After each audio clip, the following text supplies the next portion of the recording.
know about Somari, right? The famously terrible Sonic bootleg for NES starring this monster? Well, someone fixed it, so now Sonic is officially, unofficially on the NES. But is it good? Yeah, just a bit. 8-bit.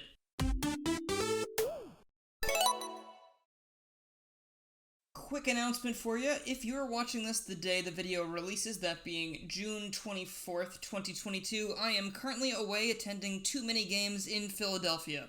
If you are also at the convention, be on the lookout and make sure to say hello if you see me around. And if you're not at Too Many Games, what are you doing, man? It's the best convention of the year, easily. So you've probably played Sonic 1 by now, and if you haven't, don't let this be your first time experiencing it unless you're an actual crazy person.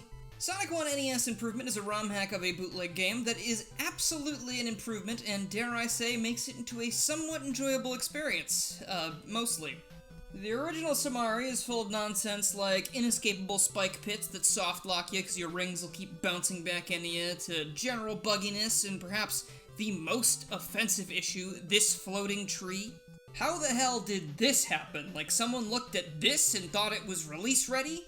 I know it's not that well known, but gravity exists and I know about it, so nice try, game devs.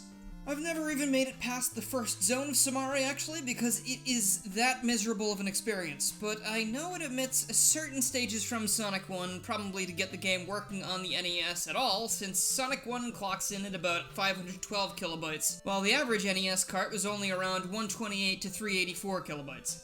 Either that, or they just got bored or lazy. I don't really know. It is a bootleg game, so I guess there's some degree of laziness to that. Sonic NES Improvement not only adds Sonic to the game, obviously, but it also restores all of these lost stages aside from Scrap Brain Zone. But by the time you reach that last area of the game, you are not going to miss it, believe me. The music of Somari is also infamous for being only slightly better than the Sonic Chronicles soundtrack.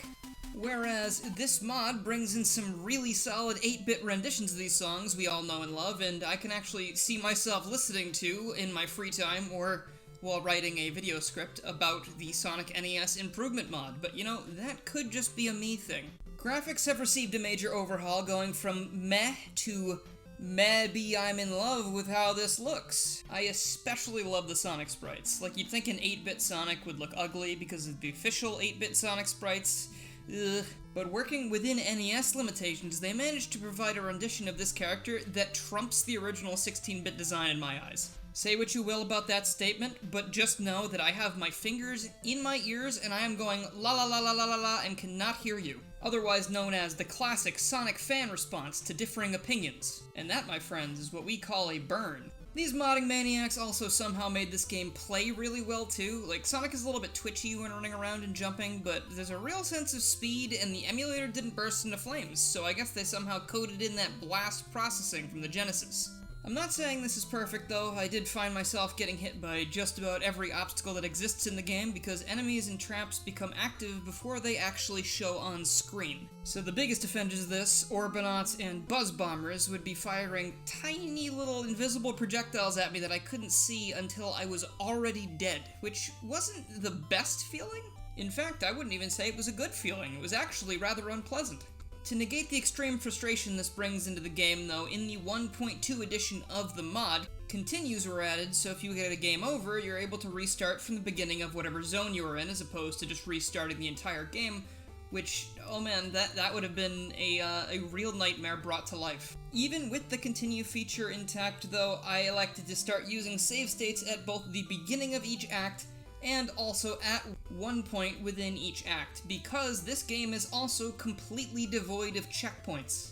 That wouldn't be an issue if the levels were shorter than the originals, but they are just about as long as the original material was, so it's kind of like you have all of these things that might screw you over, such as the very hard to see projectiles in some cases, things that come from off screen, wonky physics in some cases, and it got to the point where it's like I was playing Marble Zone over and over and over and over and over again, to the point where I thought I was basically caught in like a Groundhog Day sequel.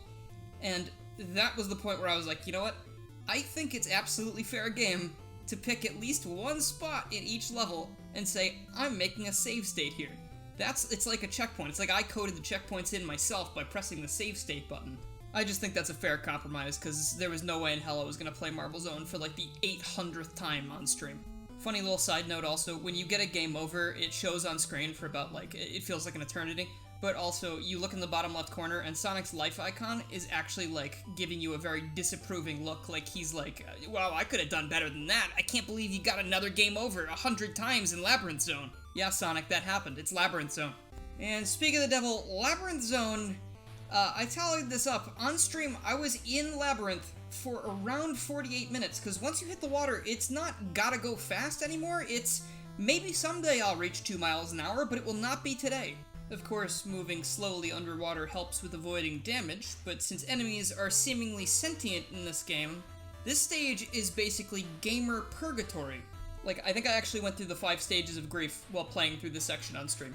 Like, I remember vividly bargaining with myself, being like, I don't have to finish this. I don't have to. I don't know why I think I need to finish this.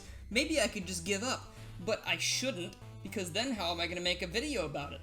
Hell, this doesn't even have a boss fight. It just has, like, a thing where you auto-scroll to the top of an area and then jump out of the water and finally free yourself from the torment, and it's like, maybe the devs just knew. Maybe they knew that you didn't want to have to fight a boss at the end of this and possibly die, because I don't know, I spent a lot of time in this stage, and I think I agree with him. I just kind of wanted to leave. Following that, however, is Starlight Zone, and that made me feel like Superman, except without, like, superpowers. I was just able to play the Sonic bootleg ROM hack very well.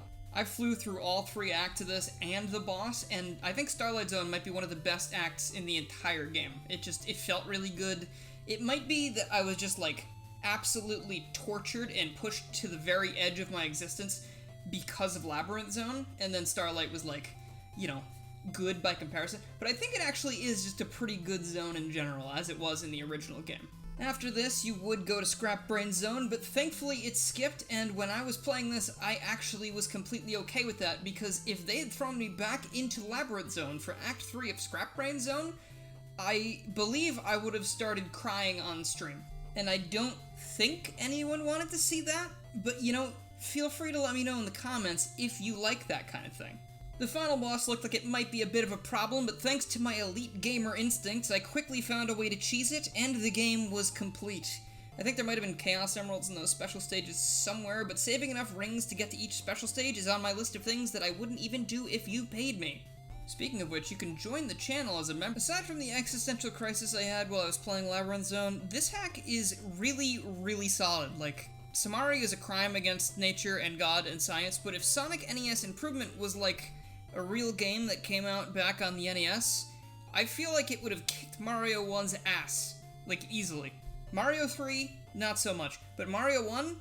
Yeah, that thing is toast, sorry. And that's the end of the video. Thanks so much for making it to this point, and if you did, please go ahead and let me know down in the comments, because not a lot of people will make it to the end of a video, and now you're in the secret club. I'd also like to give a huge thank you to my current supporters, who are Brady Hilkemeyer, Mimic, Noah Wizbios, Danny Lee Dauber, Dax, Minty, Ty Little Tech Guy, Jeremy, Crystal, PM13, Chaos, Dork in a Hat, Mega Traffic Cone. And on Patreon we have Noah Wizbios again, and John the Real Wawaluigi.